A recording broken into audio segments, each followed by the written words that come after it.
अभी हम अपनी क्लास स्टार्ट करते हैं एडी करंट्स के साथ। तो हमारा ये जो टॉपिक है इस क्लास का, जैसे सुबह वाली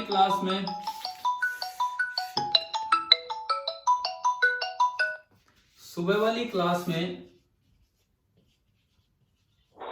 हमने चार्ज फ्लोन वाला कॉन्सेप्ट पढ़ा था। तो फिलहाल हम पढ़ रहे हैं एडी करंट्स।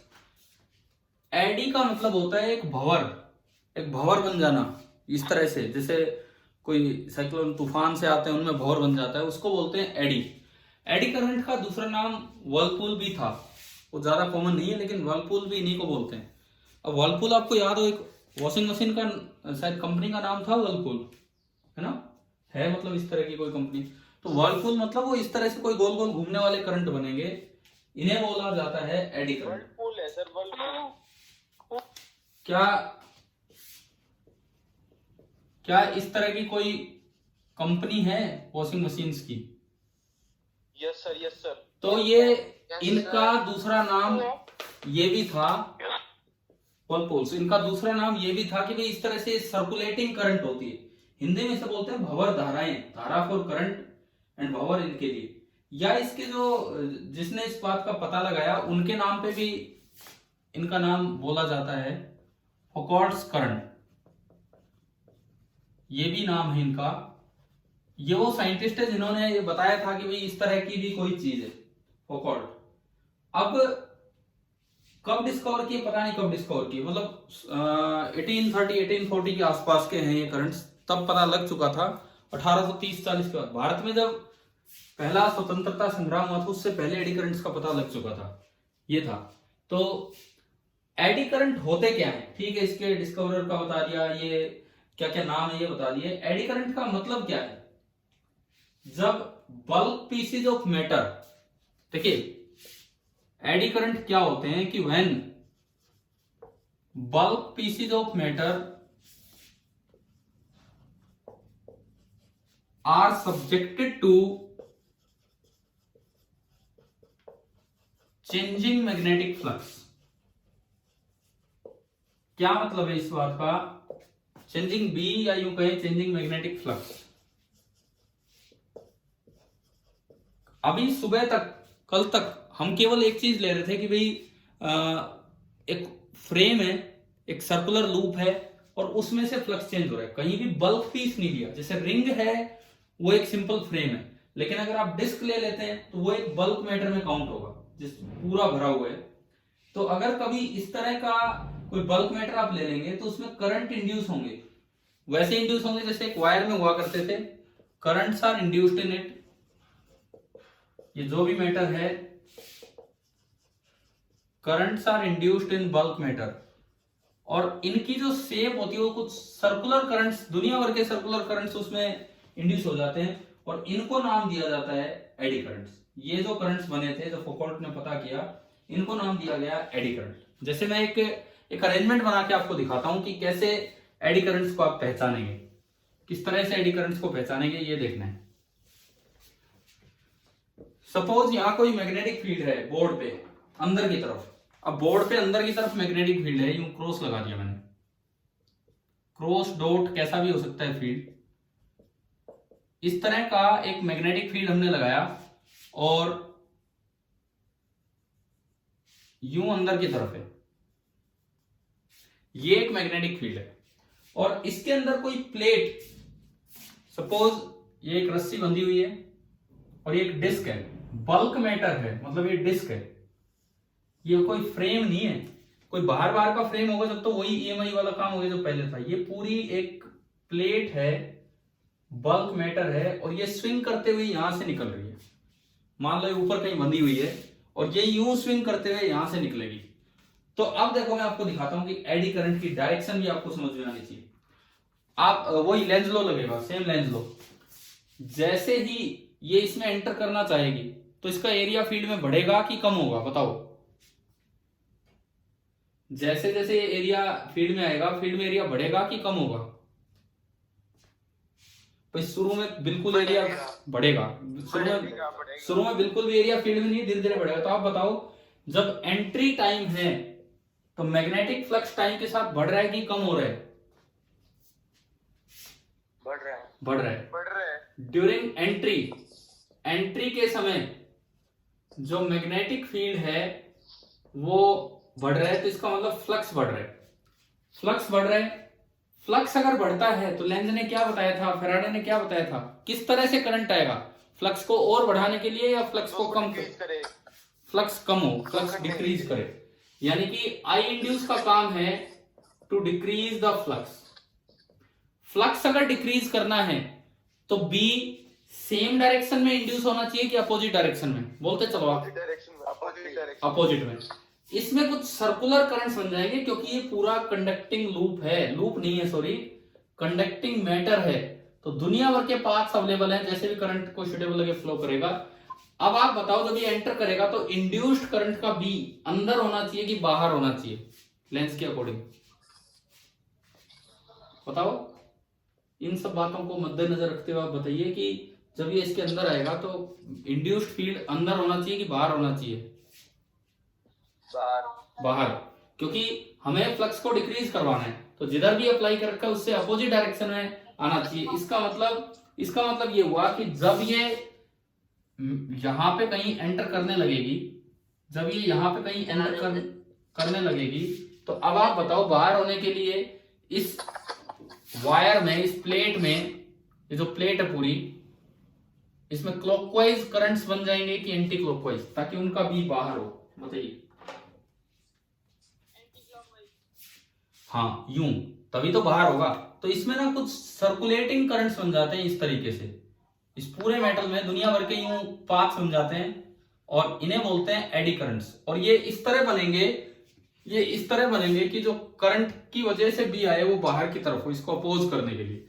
ये तो हो गया एंट्री टाइम पे, ये तो हो गया एंट्री टाइम पे। अब सुनो, जब ये बीच में रहेगा, जब ये पूरा एंटर कर चुका होगा, जवाब देते चलना, जब ये पूरा एंटर कर चुका होगा यहां से यहां तक, क्या फ्लक्स में कोई चेंज होगा? ये काफी ऊपर बंधा है, यही नहीं बंधा, काफी ऊपर बंधा है। पूरा एंटर कर चुका, उसके बाद यहां तक आएगा, क्या फ्लक्स चेंज होगा? नो सर, नहीं होगा। तो इसका मतलब कोई करंट नहीं बचेगा। इसका मतलब जब ये बीच में था तो नो एडी करंट। अब बात करते हैं ड्यूरिंग एग्जिट टाइम। अब हम बात कर रहे हैं during exit time. Exit time पे अगर आप देखेंगे, एग्जिट टाइम पे तो जैसे ये बाहर निकलने लगेगा, हाँ जी बताइए, फ्लक्स कम हो रहा है कि ज्यादा हो रहा है? फाइव इज डिक्रीज हो रहा है। तो आई इंड्यूस इस तरह आएगा to increase the flux. Increase करना है तो जिधर भी अप्लाई कर रखा उसी डायरेक्शन में करंट का भी आना चाहिए। यानी कि करंट का भी कैसे आए, अंदर आए बाहर आए? करंट जो आएगा उसका भी अंदर की तरफ आएगा या बाहर की तरफ एग्जिट के टाइम? बोलो, अंदर की तरफ। अंदर की तरफ अगर बी चाहते हो तो बताएं, क्लॉकवाइज करंट आएगा कि एंटी क्लॉकवाइज? क्लॉकवाइज। तो इस समय जो करंट बनने लगेगा, ये जो एडीज बनेंगे इसमें, ये क्लॉकवाइज हो जाएगा और ये बाहर निकल जाएगा।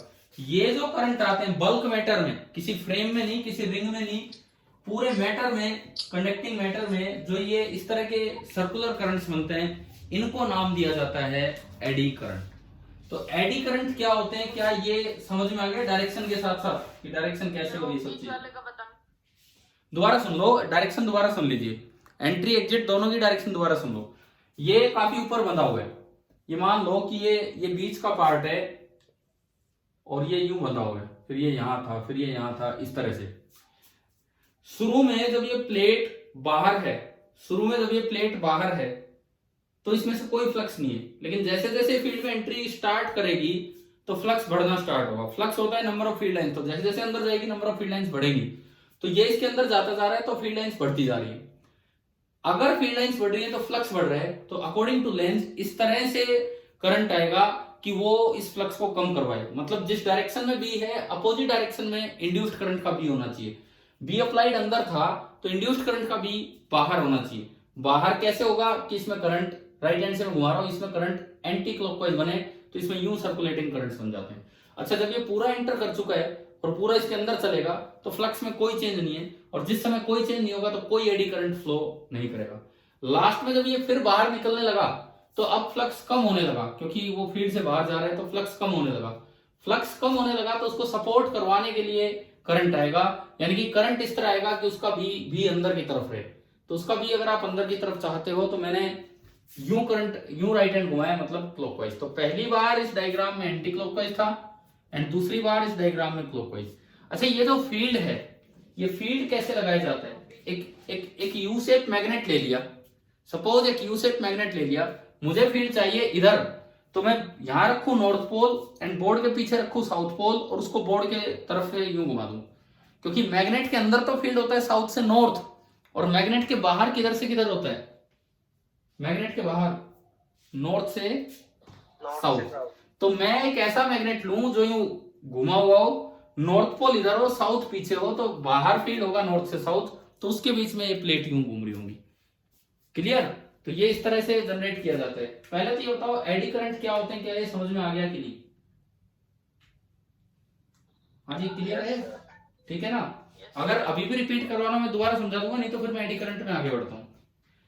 अब बात ये आती कि अगर कौन सा, दोबारा बोलो। मैग्नेट वाला बताता हूं कैसे फील्ड प्रोड्यूस होता है। यहां पे मैंने क्रॉस लगा रखे हैं। क्रॉस लगाने का मतलब है कि इस इलाके में मैग्नेटिक फील्ड अंदर की तरफ है, तो मैं क्या करूंगा, मैं एक हॉर्सशू मैग्नेट ले लूंगा, एक ऐसा हॉर्सशू मैग्नेट जो इस बोर्ड के पीछे से यूं घूम रहा होगा, यू शेप्ड मैग्नेट जो बोर्ड को कवर करते हुए घूम रहा है। यहां उसका नॉर्थ पोल है और पीछे की साइड उसका साउथ पोल है। अब मैग्नेट के अंदर तो फील्ड लाइन चलेंगी साउथ से नॉर्थ, एंड मैग्नेट के बाहर कहां से कहां चलेंगी? नॉर्थ से साउथ।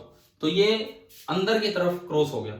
अगर मैं उसको पलट के रख देता कि बोर्ड के पीछे उसका नॉर्थ पोल होता और इधर साउथ पोल होता और बीच वाला हिस्सा मैग्नेट के बाहर का हिस्सा है, तो ये डॉट दिखाने होते और डॉट होते बाहर की तरफ। क्लियर है? और डॉट अगर होते ना तो ये करंट की डायरेक्शन दोनों चेंज हो जाती। अगर डॉट होते तो दोनों करंट की डायरेक्शन चेंज हो जाती। इन पे सवाल आ सकते हैं कि आपसे एडी करंट की डायरेक्शन ही पूछ ली जाए, जैसे मान लो डॉट या क्रॉस दे दिया जाए, पूछ ले कि एंट्री टाइम पे कैसा होगा, क्लॉकवाइज एंटी क्लॉकवाइज, बाहर निकलते टाइम कैसा होगा। कर लेंगे ना आप ये वाले पार्ट तो? ठीक है। अब देखो इसके फायदे और नुकसान। चलो मैं आगे बढ़ू ना, इससे आगे देखिए। अब इसके फायदे और नुकसान देखिए। अच्छा, एक बात बता देता हूं, आज आपके लिए मैंने एक लेक्चर ऑन इलेक्ट्रिक फ्यूज डाला था आपके ग्रुप पे, लेक्चर ऑन इलेक्ट्रिक फ्यूज। तो वो इस टेस्ट के लिए नहीं है, मैंने वैसे मैसेज में क्लियर कर दिया था। करंट इलेक्ट्रिसिटी वाले चैप्टर में वो बात ऐड कर लेना जब भी आपको टाइम मिले, जब भी आपको टाइम मिले वो लेक्चर इस टेस्ट के लिए नहीं है। ठीक है। अब देखते हैं इसमें एडी करंट के फायदे या नुकसान क्या है। नुकसान तो ये है कि अगर करंट आएगा तो वहां हीटिंग प्रोड्यूस होगी, करंट आएगा तो वहां हीटिंग प्रोड्यूस होगी, और वहां से I2RT एनर्जी लॉस हो जाएगा। I2RT एनर्जी हीट की फॉर्म में नष्ट होती चलेगी। तो ये इसका भारी नुकसान है। इसीलिए जो ट्रांसफॉर्मर की कोर्स होती हैं, इसीलिए जो ट्रांसफॉर्मर की कोर्स होती हैं, हम ट्रांसफॉर्मर पढ़ेंगे, इस वीक ही पढ़ेंगे, लेकिन अभी नहीं आया है। एक दिन पहले भी ट्रांसफॉर्मर कोर का जिक्र हुआ था। 3 चीजों का जिक्र किया था मैंने मैग्नेटिक मटेरियल में, एक परमानेंट मैग्नेट, एक इलेक्ट्रोमैग्नेट और तीसरा ट्रांसफॉर्मर कोर। याद है आपको? ये 3 चीजों का जिक्र हुआ था। Yes sir. हाँ, तो ट्रांसफॉर्मर कोर का एक बार दोबारा से जिक्र हो रहा है, बाकी ट्रांसफॉर्मर आएगा तब देखेंगे। ट्रांसफॉर्मर कोर में इस बात का ध्यान रखा जाता है कि एडी करंट कम हो। क्यों? क्योंकि अगर एडी करंट के रूप में ज्यादा एनर्जी वेस्ट होगी तो जो एनर्जी पावर हाउस से आ रही है वो हमारे घर तक नहीं पहुंच पाएगी। ये हम ट्रांसफॉर्मर में देखेंगे। तो उसमें ट्रांसफॉर्मर कोर्स में एडी करंट्स को रिड्यूस करवाया जाता है ताकि हीट लॉस ना हो। अब यहीं पे मैं बता दूं कि एडी करंट को रिड्यूस करने का तरीका क्या होता है। तरीका क्या होता है सुनो, ये जो पूरी शीट है, ये जो पूरी शीट है, इसको ना स्लॉटेड टाइप बना दो। स्लॉटेड कैसी? मतलब इसमें यूं कट से हो ना, अगर इस तरह से, ये होती है स्लॉटेड शीट। अब अगर ये स्लॉटेड शीट होगी, अगर ये स्लॉटेड शीट होगी तो सर्कल्स पूरे नहीं हो पाएंगे, तो करंट बहुत ज्यादा फ्लो नहीं कर पाएगा, छोटे सर्कल बनेंगे। तो ये मेथड होता है to reduce the eddy current, कि जो भी शीट है वो आप कैसी यूज कर लो, स्लॉटेड शीट। अच्छा, अगर उसकी थिकनेस हो तो, ये तो स्लॉटेड शीट मैंने एक बना दी, अगर इसकी थिकनेस हो तो आप एक मोटी शीट ना लेके ऐसी पतली पतली शीट्स लेके उनको आपस में सेट कर दीजिए, उनको चिपका दीजिए। चिपकाना नहीं है वो, एक उनको बोलते हैं कि उनकी लेमिनेशन कर दीजिए। उनकी लेमिनेशन करने के लिए एक मटेरियल यूज किया जाता है जिसे बोलते हैं लिक्वर। यूं नहीं है कि फोटोस्टेट की दुकान पे ले गए और शीट को लेमिनेट करवा ले, वो थोड़ी है। ये एक लिक्वर, एक मटेरियल होता है, उसको इंसर्ट, उसको लगा के शीट्स के बीच में कई शीट्स को आपस में चिपकाया जाता है और उससे एक मोटी शीट बनती है। चलो मैं इसमें बताता हूं आपको एक चीज। हमने कभी ट्रांसफॉर्मर बनाया था प्रैक्टिकली, कभी पहले, बहुत पहले। तो अब सुनिए, उसमें एक कोर था, ये जैसे ऐसी कोर होती है ट्रांसफॉर्मर में। जब ट्रांसफॉर्मर पढ़ेंगे तब देख रहे होंगे ये चीज कि ये एक ट्रांसफॉर्मर की इतनी मोटी कोर है इस तरह से, और उस पे ना टर्न्स होते हैं, यूं टर्न्स होते हैं, एक साइड इनपुट देने के लिए, एक साइड टर्न्स होते हैं आउटपुट देने के लिए, इस तरह से ये होता है। एक प्राइमरी साइड बोलते हैं, एक सेकेंडरी। बीच में मेटल की कोर है, सॉफ्ट आयरन की कोर है। अगर इतनी मोटी एक साथ कोर लगा दी तो बहुत भारी लॉस हो जाएगा एडी करंट्स की वजह से। तो ये कैसे बनाई थी हमने, एल शेप की शीट्स ली, एल शेप की शीट्स ली। देखो तरीका सुनो, ये एडी करंट को कम करने का तरीका जो प्रैक्टिकली हमने यूज किया था। एल शेप की शीट ली और दो शीट्स को आपस में इस तरह से अरेंज कर दिया। देखो एल शेप की शीट्स लेके दो शीट्स मैंने इस तरह से अरेंज कर दी। क्या एक स्क्वायर टाइप फ्रेम बनने को नजर आ रहा है? बीच में गैप है। हाँ भी बताओ, दो एल शेप की मेटल की पतली पतली शीट्स ली और उनको यूं आपस में लगा दिया लकड़ी वकड़ी की मदद से। क्या बीच में तो गैप नजर आ गया होगा आपको? और खाली ये मेटल यहां बना जिसमें कट भी है। फिर उसके बाद क्या किया, ऐसी ऐसी शीट्स कोई पैरेलल लगा लगा के उसकी थिकनेस बना दी।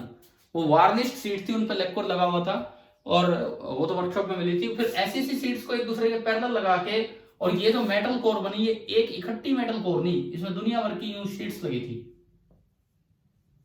ये इस तरह की एक अरेंजमेंट बना दी। कुछ लकड़ी की मदद से इनको इकट्ठा किया था कि ये रुकी रह जाए, यूं तो रुकती नहीं है। ये लकड़ी इस तरह से अरेंज कर दी थी कि भाई इनको रोक के रख सके। अब आप समझ गए मैंने क्या दिखाया है। इस तरह के शीट्स को पैरेलल अरेंज किया to reduce the eddy current. तो अगर आपसे पूछा जाए कि एडी करंट रिड्यूस कैसे किया जाता है, तो use slotted and laminated sheets. This is the method to reduce the eddy currents. ठीक है, एडी करंट नुकसानदेह है ट्रांसफॉर्मर में, और उनको रिड्यूस करने के लिए ट्रांसफॉर्मर की कोर इस तरह की यूज की जाती है। अब मैं इसके एडवांटेज बताता हूं एडी करंट के कुछ एप्लीकेशंस में। सर एक बार दोबारा बता दो। देखो दोबारा बताता हूं। अगर आप एक मोटी शीट ले लेंगे, अगर आप एक सिंगल मोटी शीट ले लेंगे पूरी भरी हुई, तो उसमें क्या होगा कि बहुत ज्यादा अच्छे सर्कुलर पाथ्स बन जाएंगे और खूब एडी करंट फ्लो कर जाएगा ट्रांसफॉर्मर में। क्योंकि ट्रांसफॉर्मर में बार बार मैग्नेटिक फ्लक्स चेंज होता है। ये हम ट्रांसफॉर्मर की वर्किंग में सीखेंगे कि बार बार मैग्नेटिक फ्लक्स चेंज होता है, तो जिससे शीट में, इस बल्क मैटर में बहुत ज्यादा एडी करंट फ्लो कर जाता है। अगर आप एडी करंट को रोकना चाहते हैं तो सर्कुलर पाथ को ब्रेक करो। ये जो लगातार सर्कुलर पाथ बन रहे हैं इनको ब्रेक करो, यानी कि दो मेटल के बीच में थोड़ा सा भी एयर गैप आ गया तो एडी करंट रुक जाएंगे, कम हो जाएंगे। तो उसको रोकने का तरीका यह है कि पूरी एक शीट ना लेके, पूरा एक थिक यूं मेटल ना लेके, छोटी छोटी जैसे एल शेप शीट ले ली और फिर अगली शीट इसके पैरेलल फिर लगा दी। यहां पे इसी तरह की दो शीट्स बिल्कुल इसके पैरेलल, जैसे ये रखी है, इसी के पैरेलल एक और शीट आपने लगा दी। ऐसे ही नीचे वाली भी एक और शीट लगा दी। तो यूं इसकी मोटाई बढ़ती चलेगी, लेकिन बीच बीच में गैप रहेगा सबके बीच में। आप कितना ही चिपका दो पर एयर गैप रहेगा, क्योंकि वार्निश भी आपने कर रखा वहां पे, उनको तो आपस में कोई कॉन्टेक्ट नहीं है। तो ये मेथड होता है to reduce the eddy current. और अगर आप एक लाइन में याद रखना चाहें कि एडी करंट को रिड्यूस करने का तरीका क्या है, तो आप ये बात याद रखें कि use slotted and laminated sheets. आप स्लॉटेड और लेमिनेटेड शीट्स का यूज करेंगे एडी करंट्स को रिड्यूस करने में।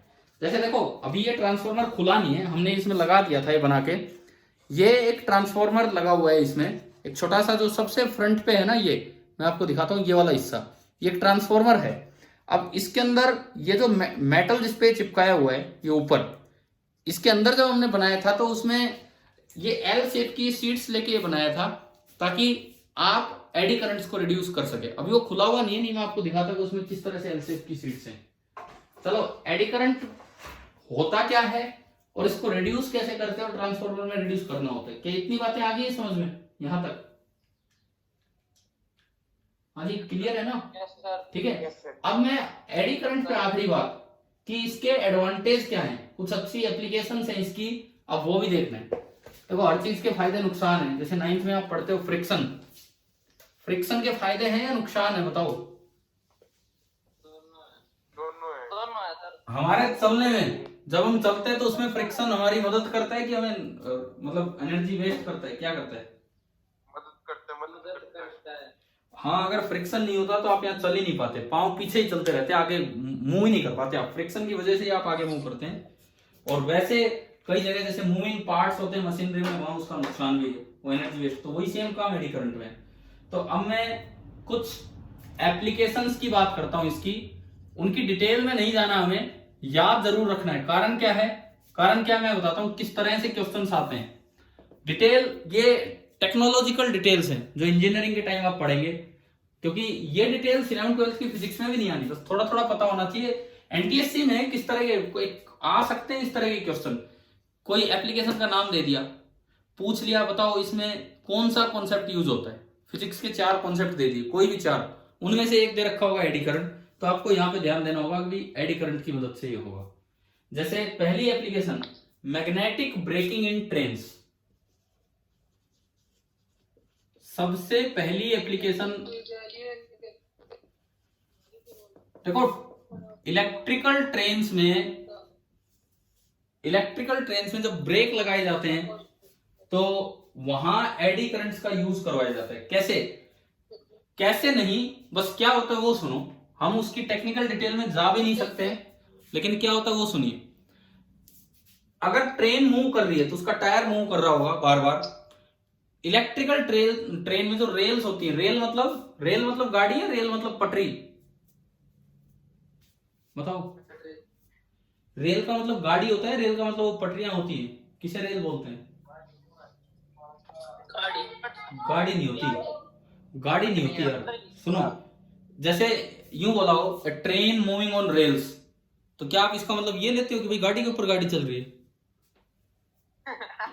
ट्रेन मूविंग ऑन रेल्स, और रेलगाड़ी पूरा नाम था। रेलगाड़ी मतलब रेल पे चलने वाली गाड़ी। हिंदी में ट्रेन को जब हम रेलगाड़ी बोल दिया करते थे बचपन में, तो उसका मतलब है रेल पे चलने वाली गाड़ी, मतलब पटरियों को रेल्स बोलते हैं। तो वहां पे जो इलेक्ट्रिक ट्रेन्स होती हैं उनमें क्या होता है, रेल्स में कुछ इलेक्ट्रोमैग्नेट्स वाला सिस्टम बना रखा होता है कि आप कुछ हल्का फुल्का करंट देंगे तो वहां पे मैग्नेटिक फील्ड आ जाएगा। और जब ट्रेन के टायर्स उनमें से निकलते थे तो उनमें एडीज इंड्यूस हो जाती थी। एडीज इंड्यूस हो जाती तो वो मोशन ऑफ ट्रेन को अपोज करते हैं। कैसे अपोज करते हैं? यहां एनर्जी कंजर्वेशन का यूज है। शुरू में ट्रेन में केवल काइनेटिक एनर्जी है, लेकिन जब जैसे ही मैग्नेटिक फील्ड ऑन हुआ, एडी करंट्स आए तो कौन सी एनर्जी आ गई? इलेक्ट्रिकल एनर्जी आ गई उसमें। यानी कि काइनेटिक एनर्जी का कुछ पार्ट इलेक्ट्रिकल में कन्वर्ट होने लग गया, तो बदले में काइनेटिक एनर्जी कम होगी तो स्पीड कम होगी है, और स्पीड कम हो गई है, इसी को क्या नाम दिया जाता है कि आपने क्या लगा दिए हैं? ब्रेक्स। क्लियर? कैसे वो किया जाता है वो आप अगर कभी रेलवे इंजीनियर बन जाएं या इस डिपार्टमेंट में चले जाएं आगे, तो आप बिल्कुल ये जान सकते हैं। ये बड़ा अच्छा एक टेस्ट होता है 12th के बाद, गवर्नमेंट ऑफ इंडिया का 12th के बाद ही, SCRA, special class railway apprenticeship. 101 रुपए का फॉर्म होता है सीधा, वो जो सिविल सर्विसेज वाला फॉर्म है वही आपका सीधा भरा जाता है। और अगर आप चाहें एक अच्छे से 12th कर ले आप नॉन मेडिकल के साथ, तो आप इस लाइन में जा सकते हैं, और इंजीनियरिंग के साथ साथ सीधा आप ऑफिसर बनते हैं। इसमें ज्वाइनिंग के टाइप भी मतलब इस तरह का है कि आपकी जॉब श्योर है, गवर्नमेंट जॉब, इस तरह का काम है। तो वहां जाके आप ये चीज सीखेंगे अगर आप इस लाइन में गए तो वहां पे होता क्या है, जैसे ही एडीज स्टार्ट होंगे इलेक्ट्रोमैग्नेट के बीच में से, जब वो टायर चलेगा, एडीज स्टार्ट होंगे तो काइनेटिक एनर्जी कन्वर्ट होने लग जाएगी इलेक्ट्रिकल एनर्जी में, जिससे काइनेटिक एनर्जी कम हो रही है, स्पीड कम हो रही है और ब्रेक लग गए। तो ये होती है ट्रेन की ब्रेकिंग। क्या इतना समझ में आया कि नहीं? ट्रेन की ब्रेकिंग में कौन सा कॉन्सेप्ट यूज किया जाता है? इलेक्ट्रिक ट्रेन की ब्रेकिंग में ठीक है। Yes sir. अब देखो ट्रेन में कभी भी खड़े ब्रेक नहीं लगते, हार्ड ब्रेक्स। ट्रेन में कभी भी हार्ड ब्रेक्स नहीं लगते। जैसे कभी कई बार कोई कट जाता है मान लो ट्रेन के आगे, ट्रेन के ड्राइवर को मान लो 100 मीटर दूर से भी वो नजर आ रहा है कि भाई ये एक बच्चा बैठा है, ये कोई आदमी बैठा है, तो क्या वो ट्रेन रुक जाती है, ब्रेक लगा देता है वो? No sir. नहीं लग पाता। जबकि ड्राइवर को पता है कि 100 मीटर दूर अभी ये आदमी है सामने, पर वो नहीं लगा पाता, बिकॉज ट्रेन का ब्रेकिंग सिस्टम ऐसा बना रखा है कि हार्ड ब्रेक्स ना लगे। क्योंकि अगर हार्ड ब्रेक लग गए तो वो तो बच जाएगा, पर हमारा क्या होगा, समझ गए हो क्या? अगर हार्ड ब्रेक्स लग गए तो सामने वाला तो बच जाएगा, but due to inertia of motion train का क्या हाल होगा, इंजन रोक दिया, डिब्बे रुक नहीं पा रहे हैं, पलट जाएंगे। हाँ। तो अगर ट्रेन में हार्ड ब्रेक का सिस्टम होता तो फिर तो कोई ट्रेन के आगे कट ही नहीं पाता, मर ही नहीं पाता। खैर चलो ये इसको छोड़ो भाई, उसमें तो अलग ही नुकसान हो जाता। तो ये आपका है मैग्नेटिक ब्रेकिंग इन ट्रेन, जिसमें एडी करंट का यूज होता है। दूसरा सुनो, दूसरा यूज इलेक्ट्रोमैग्नेटिक डैम्पिंग। सेकंड जो यूज होता है that is electromagnetic damping.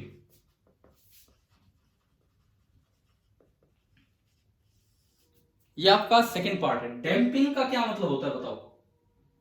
Damping का क्या मतलब होता है? डैम्पिंग मतलब कोई चीज खत्म होना, नष्ट होना।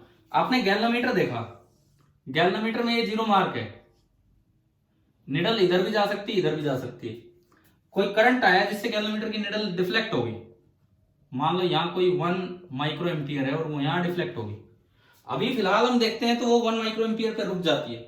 उसका रुकने का कारण है कि उसके पीछे एक बल्क मैटर वाली शीट लगी होती है, वो रोकती है उसे। नहीं तो क्या होता, अगर ये शीट ना होती ना तो ये 1 माइक्रो एम्पियर के इर्द गिर्द चक्कर ही काटती रहती निडल। आपको अंदाजा लगाना पड़ता कि भाई ये करंट 1 माइक्रो एम्पियर है। अब जैसे ये 1 पे जाके ऑसिलेट करना स्टार्ट करती है, वैसे ये जो पीछे शीट है ये भी साथ साथ ऑसिलेट करती है, और ये शीट बार बार एक मैग्नेटिक फील्ड में से निकलती है और इधर उधर जाती है। तो अभी मैंने जैसे शीट वाला अरेंजमेंट बताया वो था।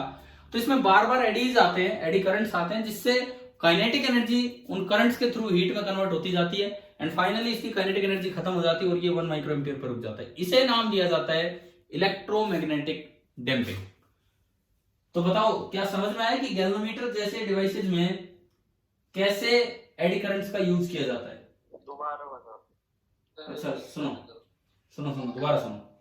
जो गैल्वेनोमीटर होता है उसमें जो निडल होती है, अगर मान लो 1 माइक्रो एम्पियर का करंट है तो 1 माइक्रो एम्पियर के करंट पे जाके निडल को रुकना होता है। 1 माइक्रो एम्पियर पे जाके निडल को रुकना होता है। तो इस वक्त इस पे 2 टॉर्क लगते हुए, एक इधर, दोबारा से देख लीजिए, आप ढंग से देख लीजिए फिर ये चीज। वैसे लास्ट के 5-7 मिनट चल रहे हैं, ये हमारी क्लास के भी मैसेज आ गया था थोड़ी देर पहले। क्या इसमें देख के पता लग जाता है कहीं कि कितनी देर मीटिंग बची है? Yes sir. कहाँ, किस तरह? 8 मिनट 20 सेकंड 19। कहाँ पे लिखा आता है भाई, किस तरह से पता लगता है? सर टॉप पर, आपकी स्क्रीन पर टॉप पर जो हमें दिखती है 32:2। अच्छा ये मतलब इसमें घटा के बोल रहे हो क्या आप? चलो ठीक है, इधर देखो इधर देखो। ये निडल यहां से यहां तक आई 1 माइक्रो एम्पियर तक, तो इसको इधर लाने वाला एक टॉर्क था जिसे बोलते हैं डिफ्लेक्टिंग, इसे बोलते हैं डिफ्लेक्टिंग टॉर्क। और एक इसको रोकने वाला टॉर्क था जिसे बोलते हैं रिस्टोरिंग टॉर्क। एट इक्विलिब्रियम दोनों टॉर्क बराबर होते हैं और ये निडल रुक जाती है। परंतु अगर पीछे ये ना लगी होती शीट, बल्क मैटर वाली शीट, तो ये जहां टॉर्क बराबर होते वो निडल रुक नहीं पाती, बल्कि इसके इर्द गिर्द ऑसिलेट करती रहती, निडल ऑसिलेट करती रहती। और हमें हमेशा रीडिंग अंदाजे से लेनी पड़ती कि भाई ये 1 के अराउंड यूं जा रही है, तो आप अप्रोक्सीमेटली बोल दो कि ये 1 माइक्रो एम्पियर का करंट है। लेकिन ये पीछे जो शीट है ये एक इलेक्ट्रोमैग्नेट का मैग्नेटिक फील्ड होता है, उसमें से शीट कभी एंट्री लेगी कभी एग्जिट लेगी, तो हर बार इसमें एडीज प्रोड्यूस होंगे। और शीट में जब एडीज प्रोड्यूस होंगे तो कुछ इलेक्ट्रिकल एनर्जी आएगी, वो हीट में कन्वर्ट होगी। यानी कि इस निडल की जो काइनेटिक एनर्जी है अल्टीमेटली वो हीट के रूप में नष्ट हो जाती है और निडल स्टेबल होके 1 माइक्रो एम्पियर का हमें रीडिंग दे देगी। तो ये फायदा होता है इलेक्ट्रोमैग्नेटिक डैम्पिंग का गैल्वेनोमीटर में या और इस तरह की डिवाइसेज में। जहां क्विकली आपको निडल रेस्ट पे लानी होती है वहां पे भी एडी करंट्स का यूज होता है। क्या 2 पॉइंट आ गए समझ में? Yes sir. Yes sir. दूसरा क्लियर है ना अब तो सभी को? तीसरा एक डिवाइस होती है क्या क्या क्या बोलो, कोई कुछ बोल रहे तो। इंडक्शन फर्नेस, फर्नेस मतलब वापिस कौन सा बताऊं? भट्टी। भट्टी। अरे वो वापिस कौन सा बता रहे हो, कौन सा पूछ रहे हो वापिस? चलो कोई बोल ही नहीं रहा तो मैं तो इस पे चलता हूं, अभी बता ही नहीं रहे कोई। इंडक्शन फर्नेस, फर्नेस मतलब भट्टी। एक मतलब ये एडी करंट्स से हीट प्रोड्यूस करके बहुत हाई टेम्परेचर बनवा लिया जाता है और उससे अलॉयज बनाए जाते हैं, मेटल को मेल्ट करके और उससे अलॉयज बनाए जाते हैं। तो यहां भी एडी करंट्स का ही यूज किया जाता है इंडक्शन फर्नेस में। कुछ एडी करंट्स अब कैसे जनरेट करते हैं वो हमें नहीं सीखना है, क्योंकि ये टेक्नोलॉजिकल डिटेल हमें नहीं पढ़नी फिजिक्स में, वो टेक्नोलॉजी में आप पढ़ लेंगे जब बीटेक बीटेक करने जाएंगे। एडी करंट्स प्रोड्यूस होंगे, उससे हीट बनेगी, उससे बड़ा हाई टेम्परेचर राइज करेगा, उससे उसमें मेटल्स डालेंगे, मेटल्स मेल्ट हो जाएंगे एंड उससे अलॉयज बना दिए जाते हैं। तो चाय दूध बनाने वाली भट्टी नहीं है ये मेटल से अलॉयज बनाने वाली भट्टी है। तो इस तरह से इंडक्शन फर्नेस में यूज किया जाता है। और चौथा एंड आखिरी जो मैं आपको यूज बता रहा हूं अभी, तो वो होता है इलेक्ट्रिक पावर। क्या इस भट्टी में करंट होता है क्या? हाँ हाँ, बहुत हाई फ्रीक्वेंसी एसी फ्लो करवाया जाता है, बहुत हाई फ्रीक्वेंसी एसी फ्लो करवाया जाता है। देखो पहले एक अल्टरनेटिंग करंट होगा, उससे मैग्नेटिक फील्ड जनरेट किया जाएगा, उस मैग्नेटिक फील्ड में से एक शीट को गुजारा जाता है बल्क मैटर को, उससे बल्क मैटर में एडी करंट आते हैं, एडी करंट से हीट जनरेट होती है, हीट से हाई टेम्परेचर बनता है, हाई टेम्परेचर से मेटल को मेल्ट किया जाता है एंड देन उससे अलॉयज बनते हैं। तो आगे होगा शायद समझ में क्या हो रहा है क्या नहीं? Yes sir. ठीक है, बस हमें इसी तरह याद रखना है यार, क्योंकि यूं तो एक एक टॉपिक ऐसे अपने आप में एक एक चैप्टर है, पर वो ऐसे नहीं पढ़ना हमें, क्योंकि फिजिक्स का मतलब थोड़ा टेक्नोलॉजी से अलग है, हम बेसिक कॉन्सेप्ट्स पढ़ते हैं। और आखिरी यूज में बता रहा हूं इलेक्ट्रिक पावर मीटर्स, नंबर 4।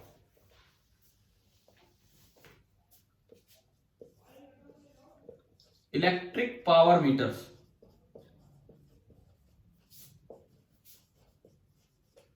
जो अपने घरों में बिजली के मीटर होते हैं, जो पावर नहीं एनर्जी मेजर करते हैं लेकिन बोल देते हैं इलेक्ट्रिक पावर मीटर्स। तो उनमें आपने कभी देखा है कि एक पार्ट रोटेट करता रहता है, मीटर में कभी देखा हो? या आज वाले मीटर्स में नहीं करता, पुराने मीटर्स में करता था वो? कभी ये बताओ किसी भी बच्चे ने एक रोटेटिंग डिस्क टाइप अरेंजमेंट देखा है क्या मीटर में?